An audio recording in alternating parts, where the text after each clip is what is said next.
Tell me, what's all this commotion about? It's the Denton and Sasquatch Show. This place is half talk show, half weird daycare. I love it. Reports of strong interference with radio. Here we go. Sorry. Sound like a freaking horse.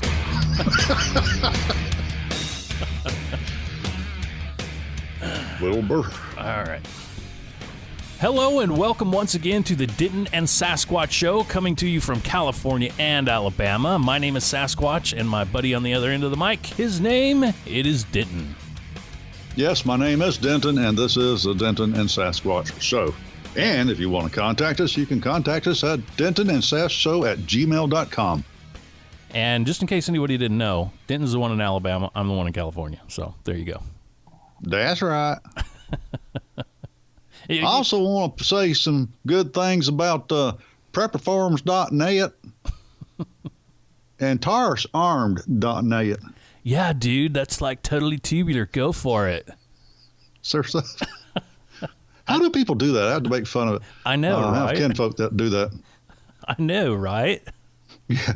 There's a commercial, a local commercial. This couple of ladies have this furniture place in Troy, Alabama. But they don't call it Troy. It's Troway. Troy? Troway. Anyway. I don't understand throwing extra syllables in. Yes, so welcome to the show, everybody. Glad you're here, as always. I'm the one in California, so I've sort of been probably following this story a little bit more than most people, but last Thursday, the verdict came down on the Kate Steinle shooting. That was the one where an illegal alien who had been deported 5 times, had 7 felony convictions, was let out onto the streets, got a hold of a gun, and shot the woman in the back. The jury deliberated for, I believe, 28 days, and they decided, it's all right that he killed her. We're going to acquit him. So the only thing he got sentenced for was possession of a firearm, which a felon can't have. But anyway, the reason I wanted to talk about this is just because we haven't been on the air since it happened, and this was nothing more than agenda over justice, in my opinion. And I don't even want to drone on about it or talk that much about it, but I just want everybody listening to know that this was all about an agenda of allowing illegals into this country. And if this is what you want for the United States, this is what they're pushing. So if this is not what you want, you need to fight against it. This is the liberal agenda, and it's all they want is to let illegals into the country. I'm sure in many other states it's happening, but not as bad as it is in California. So basically pay attention to what's going on and don't vote for people that are going to allow this. Plain and simple. Yeah, that's going to happen in California. Well, I mean, it's too late for California already, basically. Hopefully the Trump administration will fight back and go against the sanctuary cities and do everything they can. But I guess what I'm saying is to everybody else out there, don't become California. Don't let it happen in your state. And I know you're thinking, that's never going to happen in my state. We won't allow it.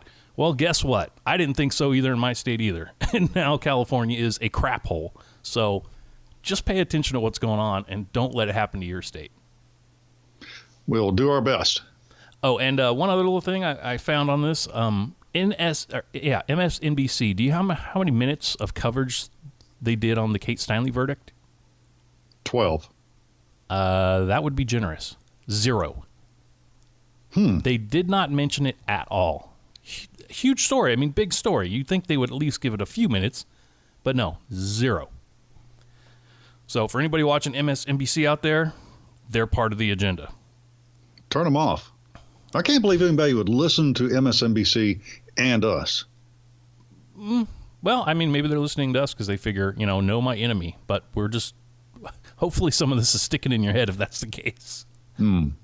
Well, hopefully it is. Well, it's horrible that Kate was shot. He changed his tune so many times it wasn't even funny. I don't understand why the jury let him go. Well, I mean, this is our legal system. They let him go. Well, but there's no justice. There's no closure. I believe it was agenda over justice. I don't think they wanted to. I think they wanted to send a message to Trump and to anybody that thinks like Trump. Okay, well, here's another message that may have been sent out there. People may become emboldened to do things themselves instead of waiting for justice that they don't have any expectation will come. That's to say, next time, I mean, what's to say that Kate's dad finds this rascal and puts him down? Well, from what I've seen in interviews of him, he seems like a fairly passive person, so I don't know if he's going to become Charles Bronson. But, I mean, in the future, that could happen with other people, that's for sure. Yeah. I just hate that we can't trust the justice system anymore. That's to say, we can't even trust our own fellow Americans. Not over there, I guess. Nope. So, anyway, I just wanted to say that really quick, and there, I'll get off my soapbox now. That was a very good soapbox. It needed to be got on. Well, thank you, sir.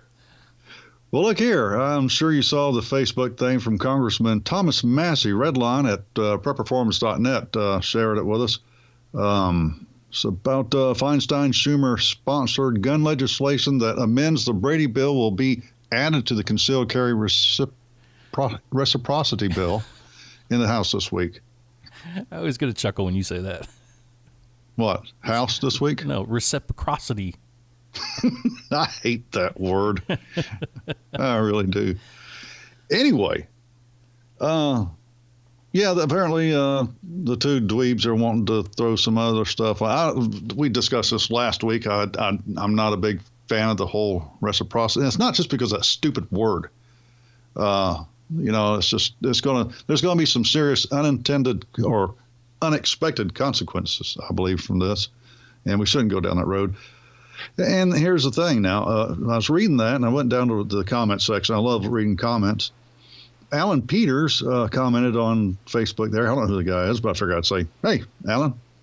The Second Amendment to the Constitution of the United States reads, and he writes out there, now, over at the Constitution Society, author J. Neil Schulman conducted a remarkable exercise. He sent the text of the Second Amendment not to a lawyer, that would be wasted, but to an expert on the English language. Roy Copperwood taught journalism at USC for 17 years and served on the usage panel of the American Heritage Dictionary. Merriam-Webster's dictionary frequently cites him as an expert on American English usage. Now, the reason why I like this, I mentioned this thing to begin with, is because Alan Peters posted this stuff here, and this is fascinating. They had a little exchange there. Copperwood, what's his name? Schulman asked Copperwood, can the sentence be interpreted to grant the right to keep and bear arms solely to a well-regulated militia? Copperwood replied, this sentence does not restrict the right to keep and bear arms, nor does it state or imply possession of the right elsewhere or by other than the people. It simply makes a positive statement with respect to right of the people. Something I think we've all known. Well, you think that we all know. Now, remember, what's his name? Brain's just not working today. Chuck Schumer believes that the Second Amendment is there so that the government can allow the government to have weapons for the military. Well, Chuck Schumer believes a lot of stupid stuff. I don't believe he believes it. I believe he wants us to believe it. Well, that's true. So, but anyway, then Schuman asked also, is the right of the people to keep and bear arms conditioned upon whether or not they are not a well-regulated militia? No such condition is expressed or applied. We can all have weapons. Schulman concluded that the example even a progressive could understand. He sent Mr. Copperwood a precisely grammatically identical sentence. A well-schooled electorate being necessary to the area or for the security of a free speech. Okay, start over. All right. A well-schooled electorate being necessary to the security of a free state, the right of the people to keep and read books shall not be infringed. Yeah. Now, that's excellent. I like that. Does that mean he asked that only a well-schooled electorate high school graduates say? Are they the only ones that are allowed to keep and read books? To which Copperwood replied, there is nothing in your sentence that either indicates or implies the possibility of a restricted interpretation. Now, I love this stuff because rather than talking to a lawyer about this, when do we start letting lawyers screw things up anyway? That's a good question. I mean, Shakespeare's right. First thing we do, let's kill all the lawyers. Don't mean to hurt anybody's feelings out there. If you're a lawyer, you can always go and do something honorable. You don't have to be a lawyer. But who else can look at this stuff and say, this is what it means, than somebody who's well-versed in the English language, understands Old English, New English, and explain to us what they were saying? You have a right to keep and bear arms. We're sitting around letting these people say, well, you know, the Second Amendment, we're going to let these concealed carry people cross state lines. Well, I got a better idea. Why don't you explain to us why this English professor can explain this is our right, and you shouldn't even be tinkering with it at all. Now, if the federal government can't tinker with it, or it's not supposed to, obviously, to do, why are states able to tinker with it? Doesn't really make sense to me. But anyway, finally, you might hear progressives say, well, that right was written back in the days of flintlock muskets. They would never have approved of such a thing in the days of automatic weapons. Why not? A flintlock musket was the deadliest weapon available at the time. Why didn't they limit their definition of arms to pointy sticks? Love that. They placed no limitations on the numbers of the weapons or their lethality. That's one other thing they'd always like to say, well, if you believe in the Second Amendment, then get you a flintlock. Well, I mean, that's just stupid anyway, because, I mean, part of that is to defend our country against enemies and, you know, say we were invaded. So we're supposed to all pull out our flintlocks against, you know, some other country that has fully automatic weapons and bombs. And I mean, it doesn't make sense. Well, we're trying to cause them to laugh themselves to death. But, yeah, if we get attacked from outside, if our government goes rogue, if our neighbor decides to try to kill us, we need the right weapons. Well, I do believe the whole thing. I do believe that would have happened already if we didn't have the Second Amendment. What? Either our government would have went rogue, or our neighbors would have tried to kill us, or one of those things. Yeah, I'm pretty sure. I'd love to. Never mind. Well, I mean, aside from 9/11, we really haven't been attacked on American soil for a very long time, and there's a reason for that. Yeah, there is, and we have weapons. And that's the reason, and that's the way it is. Okay, I just want to share that because I really like the fact that this was a discussion with an English expert and not a lawyer. Yeah, and I like the way you phrased that. It made a lot of sense. Yeah, and thank you, Alan Peters, for responding to Congressman Thomas Massey's Facebook thing. Hey, speaking of our neighbors attacking us, isn't there some North Korea news going on right now? Why, they certainly are. Lindsey Graham, evacuate U.S. dependents from South Korea. That's a fantastic idea. And I've always wondered about, okay, well, now, when I was back in the Army, back in the 80s, I don't believe that dependents went. As a matter of fact, I'm certain of it, because Korean tour was only for 12 months. If you went to Germany, it was 18 months, and that was because you could take your family with you. I guess nowadays they're letting dependents go to the peninsula. Well, I mean, I would guess a lot of this has to do with consulate and things like that. Well, Lindsey Graham saying, get them out of there. He wants the Pentagon. Whew, this is a bad word day for me. The Pentagon to start moving U.S. military dependents, such as spouses and children, as if we don't know what a dependent is there, Lindsey, out of South Korea, saying that the conflict with North Korea is getting close. Getting close. Did you know we're getting closer to conflict with North Korea? Well, I mean, it sure seems like it. Every time we sort of say, all right, knock it off, he ratchets it up a little bit, so... Just can't seem to help it. There is going to be a time when his little peepee is going to get smacked. Well, That's going to be a mess. But H.R. McMaster told Fox News Sunday that President Trump is prepared to take action against North Korea, but is working to convince Russia and China and other nations to use more economic pressure to help curb its nuclear ambitions. Yeah. Okay, how much more can they do? Well, I mean, it seems like he has been trying for a long time to use sanctions and other pressures to stop it, and it seems like he's committed to even still trying it. It sounds to me like Trump wants to do everything in his power possible first, and then when that doesn't work out, then it's time for war. Yeah, well, I think that's the way it should be. But at this juncture, they've already gotten North Korea where we're not going to stomp them with sanctions. When I say they, I'm talking about Bush and Obama. Well, no, I mean, the retards beforehand. This has been going on for how many years before Trump got into office, and he's only moved forward. He hasn't moved back. So it's time to make a move back. Yes, have to. Now, H.R. McMaster says that Trump is going to deal with it. He's going to take care of this. I believe he will. I think there's a good chance. I mean, if he sends the military like he'll send out a tweet, look out. Now, speaking of which, we have Vigilant Ace 18 coming up. It's December 4th to the 8th. No, that's not some kind of concert. That's military training in the Korean Peninsula. U.S. military sending a whole ton of people and stuffs. Have you heard about that one? I have not, but it sounds like a tricky little way to get a bunch of people over there and be ready for war by saying, "Oh, we're just coming to practice." Yeah, well, they do this quite often, but this is supposed to be the largest one yet. Mm-hmm. And at least 230 U.S. and South Korean warplanes will take part alongside 12,000 U.S. troops from the Air Force, Marines, Navy, the guys.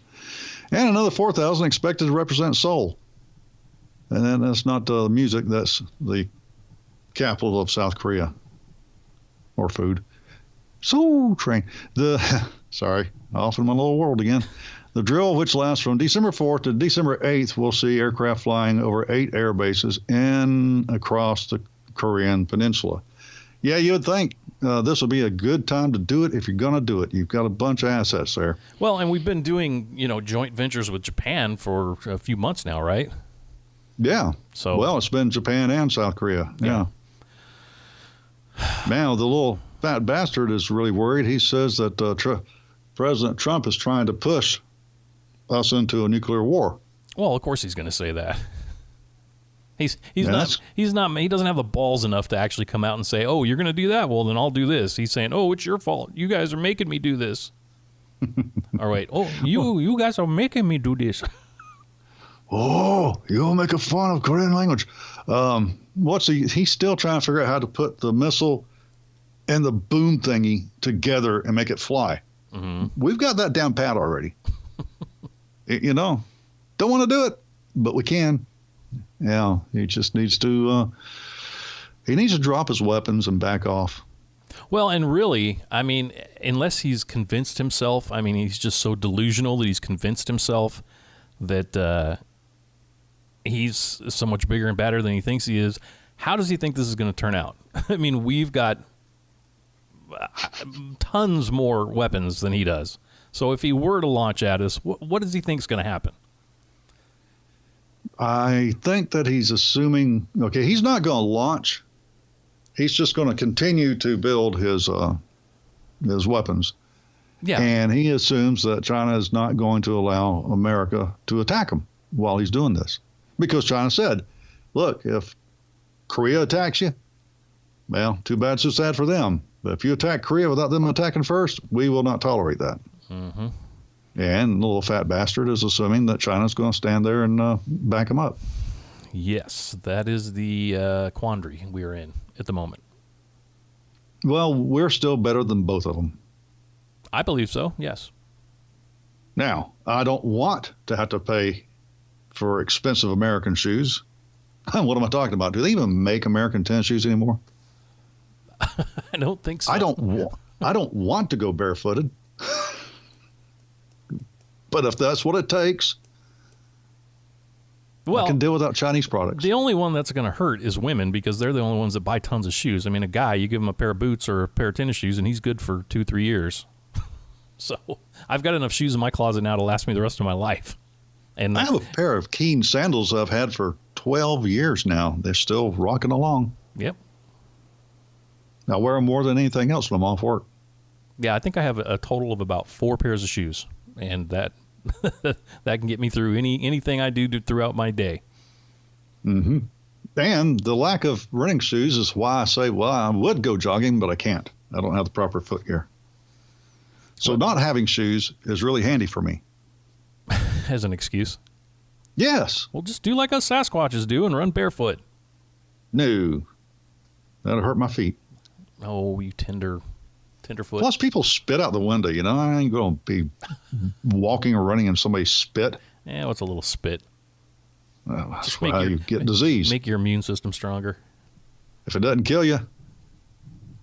Well, all righty. I guess that's just about it for North Korea. For now, who knows what's going to happen. We may have to wake up tomorrow and do a quick podcast. Well, we may if we're still here. Yeah. Holy crap. We are doomed. We're not kidding anymore. Okay. What next? Well, I guess we got time here. Just a thought I had the other day as I'm driving around and flipping people off. Yes. Running into people. No, I just noticed as I was driving just the houses in my area, there's not a lot of houses that are decorated for Christmas. And as a kid, I remember, because I grew up in the same area, I remember, I wouldn't say everybody, but a majority of people would decorate in some fashion for the season. And it got me thinking, Christmas, and this is going to sound totally, stupid, but Christmas has become consumerized. And no way. I know everybody sitting there is going, yeah, no duh, idiot. But I mean, I know we all know that, but it seems to me, and Denton and I were talking about this before the show a little bit. If you take, now bear with me here for a second. If you take Christ out of Christmas, heresy. Yes, just take it out altogether and just say it's just a holiday we invented. It's still supposed to be a holiday about, being nice to one another, people coming together and sharing times to get, good times together, dinners, parties, whatever, singing Christmas carols, whatever it may be. And that doesn't happen anymore. So it's like consumerism is way up and fellowship is way down. And I think that's a problem. I think more people need to use this holiday to talk to one another, just to be around one another. I mean, I know this is surprising coming from me and probably you too, because we hate people, but I think a lot of the world's problems would be settled if people would talk to each other more, and this is the perfect time to do it around the holidays. Have a gathering or go to a gathering or something, You follow me here? Am I making sense? Yeah, I'm listening to you. I don't get any agreements out of you. What do you want me to say? I mean, look. I always thought it was a bunch of cockamamie to begin with. The whole concept, love one another, hug, Merry Christmas. And, last week you wanted to knock his block off. But this week, well, it's the Yuletide spirit. I'm going to say Merry Christmas to him. And he's going to give me the big old finger and because he ain't forgetting about last week. Well, I mean, maybe that's the whole point of it. Maybe it's time. I should give him a gift. Well, maybe it's time for somebody to forget something you said last week, or to, it doesn't mean you have to all get together and agree on everything. It just means maybe instead of when somebody says something that you don't agree with, you don't jump down your throat. You just go, all right, and you just let it go. And do I sound too much like a liberal now? I'm just saying. I don't know what you sound like. I just don't know you anymore. It seems, I don't know, maybe I'm getting all sappy for the holidays, which is weird for me. Maybe it's the estrogen I'm taking for my for my transformation surgery.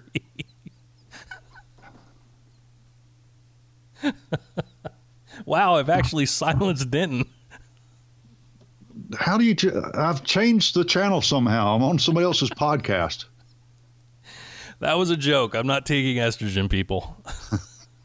I'm just saying. It just seems like this time of year we should all be a little bit nice to each other. That's all I'm trying to say. Fellowship. Well, that's very nice. That's a very, very fuzzy, warm sentiment. Well, and maybe, if we got a little fellowship going now at this time of year, maybe it'll carry over into next year and then carry over into the spring and into the summer. And yeah, it's kind of like that leaf I try to turn over every year. I'm going to turn over a new leaf. That's my New Year's commitment. I am going to be a nicer, kinder, gentler, more sympathetic, more empathetic, more loving human being who is wanting to mend relationships and build bridges instead of being a destructive asshole. All right, Denton's convinced me. Everybody hate each other. Okay, because it only lasts half a day. There's a couple of retards at work that will burn that leaf to a cinder in no time. If I want to make it 2 days with that little New Year's commitment thing, there'll be 2 days off. I can't go to work, and I can't get on the highway. I cannot go anywhere near a store. But eventually I'm going to run out of vacation days, and that will be when, yes, it sounds great. Yeah, let's try it, okay? All right, I'm on board. Everybody listen. Let's get this whole Sasquatch experiment out of the way. Well, this whole thing, okay, at the very beginning I said take the Christ out of Christmas, which I'm sure made a lot of people want to scream at their speakers. But what I'm trying to do here is kind of bring it full circle. Isn't church about fellowship? Sure. It's about fellowship and worshiping God. Okay, well, maybe we need more of that, is what I'm saying. So now you want me to go to church? I thought you already went to church. No. Haven't been in church in decades. You know why? People go there. Oh, well, that's true. And people don't wash their hands. And they always want to shake. Why is it? I saw you last week. Why am I shaking your hand again? Well, maybe they need to do like they do at the store and have those little antibacterial wipes at the front of the church so everybody can wipe their hands off before they start shaking hands. Or just fist bump, Just do the fist bump thing. Maybe a head nod. What's up? What's up? All right. Well, enough of my Christmas fellowship rant, or humbug, whatever you want to call it. Got a new section here that I think people are going to either love or hate. I'll bet I know which. This is called We now take you to the poop chute desk. Here's Denton and Sasquatch. That sounds a little homo to me. You'll get the idea once I start reading these stories. These are all... I think I already got the idea. You taking the estrogen shots and talking about poop chute. Yes. We'll start things off down in Florida. A Florida man who repeatedly shot an undercover police officer was sentenced to life in prison on Wednesday and was given a parting gift in the courtroom. The officer, who was not named, held up a tube of KY jelly and said to the 21-year-old Kevin Rojas, "You're going to need this where you're going." Rojas was found guilty in October of attempted first-degree murder, attempted manslaughter, 2 counts of aggravated assault on a law enforcement officer, grand theft auto, and fleeing. Rojas reportedly looked smug when the Army veteran officer called him a coward in court. The officer said, "I will take those bullets instead of a fellow officer and an innocent bystander. When I brought the fight back to you, you ran like a coward." According to reports, Rojas did not speak during his sentencing, but when he left the courtroom, he was in tears. So, yeah, him and his poop chute aren't going to be feeling too good pretty soon. So he was in tears because that KY drove the point home. Now he realized. Yes. He ain't going to be the big boy. Now we'll move over to Sacramento, the cesspool of California. A Sacramento resident is fuming after a woman delivering packages for Amazon defecated in the street in front of her home. Just couldn't make it to the next house. The woman was caught doing her business on Nimi Batista's security camera around 3 p.m. on Thursday. The delivery woman drove up to Batista's house, got out of the van, delivered the package, and then got back in the van. Before driving away, the woman got back out, squatted behind the passenger's door, and dropped a deuce. Batista noticed the feces when she got home, but she thought it was from a dog at first. But then she went back and checked her security footage and found that the poop came from a human. Disgusted, Batista posted to Facebook, "Amazon.com, why are your drivers squatting in front of my house? Let me give you a hint. He or she is not tying their shoes, and I have it on video." She followed up by saying that the driver's supervisor came to her house, but he was not prepared for the cleanup. Bautista said he was in shock when he saw the size of it. He ended up scooping it up with a plastic bag, but didn't want to take it with him. Guess the garbage will smell like crap for the next few days. I also had to hose down the gutter and sidewalk area after he left. Now, here's the real kicker to this one. A representative from Amazon Executive Customer Relations called Bautista shortly after. She was told the driver would be taken care of, but didn't go into details about what that meant. Man, now you see why I don't like shaking hands, going in public, going anywhere where crowds of people are. So if you're getting Christmas packages from Amazon this year and you think that's dog poop on your front porch, maybe not. Use those nitrile gloves when you're handling the boxes, too. You just don't know. I'm telling you, people are filthy. They got no sense anymore. All right, moving over to Detroit for our final poop shoot story. Oh, this ought to be a good one. Anthony Sevi got a parking ticket, and he was not happy about it. He tried to pay for it with pennies, but according to his attorney, he was turned away, choked, and then he defecated himself. I guess that could happen when someone's choking you. Wait, who was choking him? Well, it turns out it was a security guard where he was trying to pay with his pennies. Attorney Jonathan Marco told Fox 2 Detroit, "I don't think that in everyday course of business we poop our pants or go around defecating ourselves." Sevi had a $10 parking ticket, but was told that if he paid for it with a credit card, there would be a $1.75 surcharge. So he protested the surcharge by coming back with a bag of pennies to pay for the ticket. Marco said he wasn't happy about it, so in symbolic protest, he brought back penny rolls to pay for the ticket. The clerk wasn't too happy about that. They refused to allow him to pay with the penny rolls. An exchange between Sevi and the court officer was caught on video in which you can see the two exchanging words. The officer asked Sevi to leave, but then Marco said this happened. As he was leaving the courthouse with his back to the court officer began to choke him out. Grabbing him, brought him to the ground. Mr. Sevi passed out and then defecated himself. Sevi was arrested and is now suing the officer at the Royal Oak Court. Oh, did they catch all this on video? Yeah, it said there's a video of it. Good. I hope he wins his lawsuit. I do too. I think I don't understand why he wasn't allowed to pay in pennies. I mean, it's currency, isn't it? Yes. So I don't see the problem here. I mean, I've heard of this happening a lot of times. People will come in with change and be like, "All right, here's my," and they say, "No, you can't pay with that." It's like it's legal tender. I can pay with this. And you will take it, or I'll crap my pants right here in front of you. Yes. So basically what I was trying to say is this Christmas time, don't choke somebody until they poop themselves. That was my real message. Well, I guess we could run with that. I mean, that's a starting place. This time of the year, refrain from choking other people out. Next year, we'll work up to saying Merry Christmas. I like it. Baby steps. Yeah. You know, I probably would be a better human being this time of year if I decorated my car with Christmas lights. Maybe you need to get some of those antlers people put on their cars. Yeah. That way, whenever I feel like I need to send somebody the one-fingered message for driving like an idiot, I can just look at those antlers and say, I'm going to be forgiving this time of year. Maybe you should just get a little baby Jesus on your dashboard, and that'll remind you. Have a little handkerchief to throw over him when I'm about to unglue on somebody. Don't look at this baby Jesus. You're not going to like it.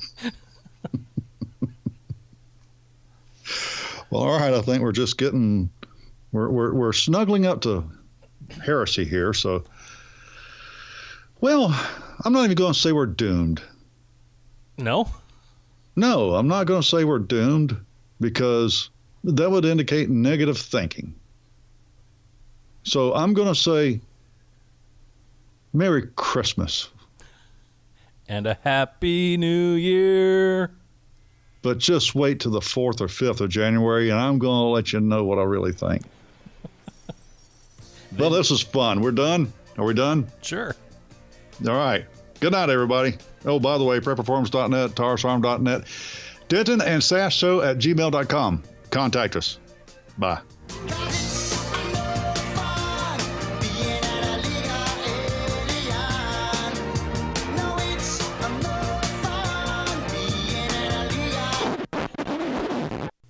This message is for Tim of Quality Control of the Denton and Sasquatch Show. We know you like these podcasts being a little bit longer so you can make it all the way to work with something to listen to. So these next 10 minutes are going to be for you. Denton, do the honors of starting.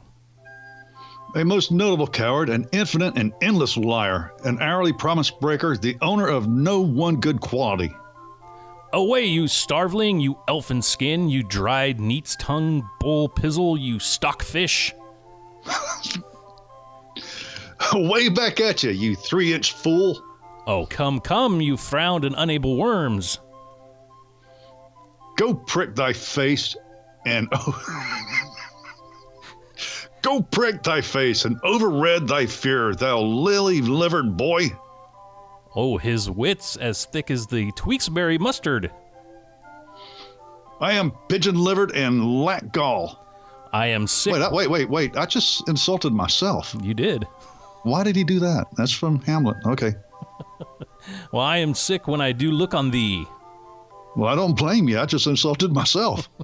Anyway, I must tell you, friendly in your ear, sell when you can. You are not for all markets. Ooh, burn. If thou wilt needs marry, marry a fool. For wise men know well enough that monsters you make them. You're speaking to my first wife. I'll bet thee. No, let's try this again. I'll beat thee, but I wouldn't infect my hand. I like that one. I'm going to use that one. Well, I scorn you, scurvy companion. He ain't worth the bullet. Wait, that's a friend. That wasn't Shakespeare. Methinkest thou art a general offense, and every man should beat thee.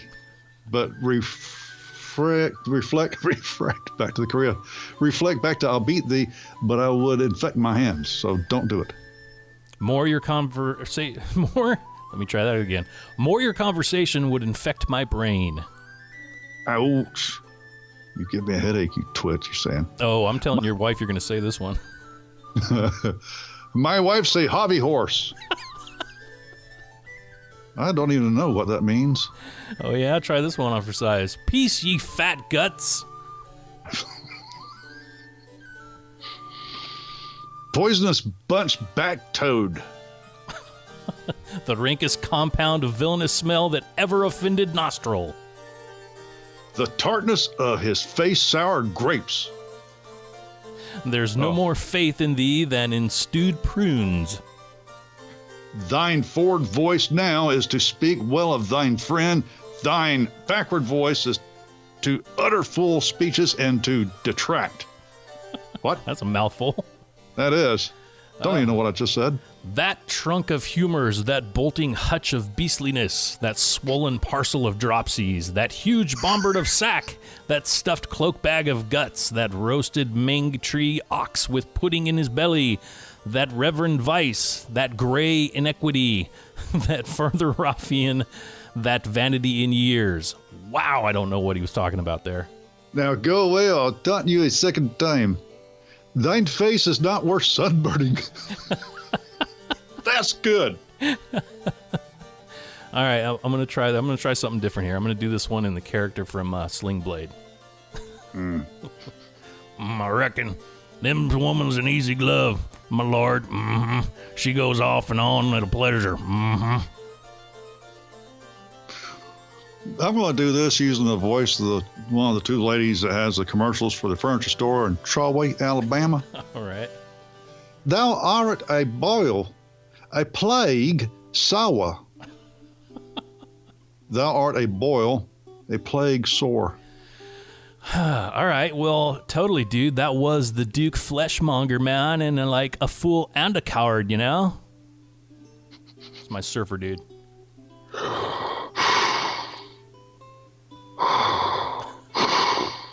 Thou art as fat as butter.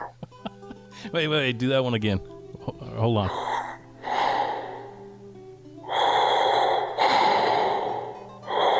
Thou art as fat as butter. I like it. You are part of the Rebel Alliance and a traitor. Take her away. Here is the babe, as loathsome as the toad. Wow.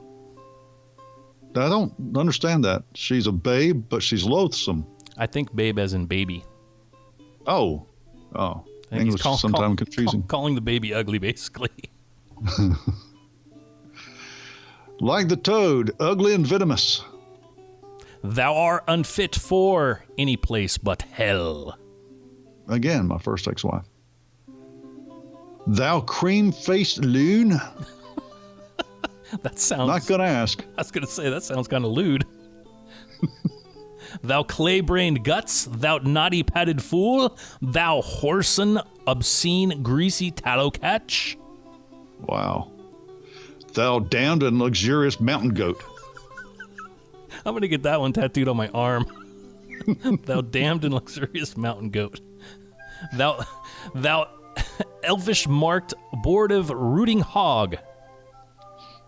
Thou leathern jerkin crystal button not pated agitating puke stalking caddis garter smooth tongue Spanish pooch. Well, now that just isn't very nice. That's racist. That was just wrong. Thou lump of foul deformity. That'd be a good name. That'd be a great name for a band. Yes, it would. Thou lump of foul deformity. Wait a second. Ladies and gentlemen, coming to the arena only once this year, please put your hands together for Foul Defordium. That poisonous butch-back toad. Huh. I lost my place. Where we? Thou sodden-witted lord, thou hast no more brain than I have in mine elbows. Thou subtle, perjured, false, disloyal man. Thou horse and Zed, thou unnecessary letter. Zed's dead. Zed's dead, man. Sorry, had to go there. Thy sin's not accidental, but a trade. Thy tongue outvenoms all the worms of the Nile. Would thou wert clean enough to spit upon? Yeah, that's why you don't run, because people are spitting. I'm telling you. Would thou wouldst burst? Oh, I don't know. Oh, you poor, base, rascally, cheating, lack linen mate. Oh, well, he's going to insult him, and then he's going to call him a mate. Oh, this is a good one. We can use this one. You are as a candle, the better burnt out. That's a good line for a liberal when you're arguing with them. What's the use? You skillion, you reptilian, you frustralian. You Australian. I'll tickle your catastrophe. Hey, you better watch out saying that to a woman, or you get brought up on sexual assault charges. Big time. Come here. You know, and we're going to have to work on that since we're going to be famous here next week or two. Yes, I'm sure after this. All right, you starveling, you eelskin, you dried neat's tongue, you bull pizzle, you stockfish for breath to utter what is like thee, you tailor's yard, you sheath, you bow case, you vile standing tuck. Your brain is as dry as a remainder biscuit after voyage. Let me try that again. I want to get into this one. Your brain is as dry as the remainder biscuit after voyage. Virginity breeds mites, much like cheese. Virginity breeds mites, much like cheese. Well, I mean, I'm thinking cheese is, can't think of it. Damn it. Cheese is, it's a bacteria, or not a bacteria, it's a mold, right? Yes. So, I think that's what he's trying to say with virginity. Okay. I don't know. All right. Villain, I have done thy mother. That's kind of dirty. I should have let that one go. I mean, Too late now. That's a great thing. You could say that. I mean, people still say that today when you're fighting with somebody. It's like, oh, yeah, I did your mom. Yeah. I have done thy mother. All right. Well, Tim from Quality Control, this has been just for you, a little segment we call Denton and Sasquatch Read Shakespeare. But only the insults. Exactly. But anyway, we're probably still doomed, but we're gone. Drink up. Hope you made it to work safe, buddy. Bye. Get up, come on, get down with the sickness.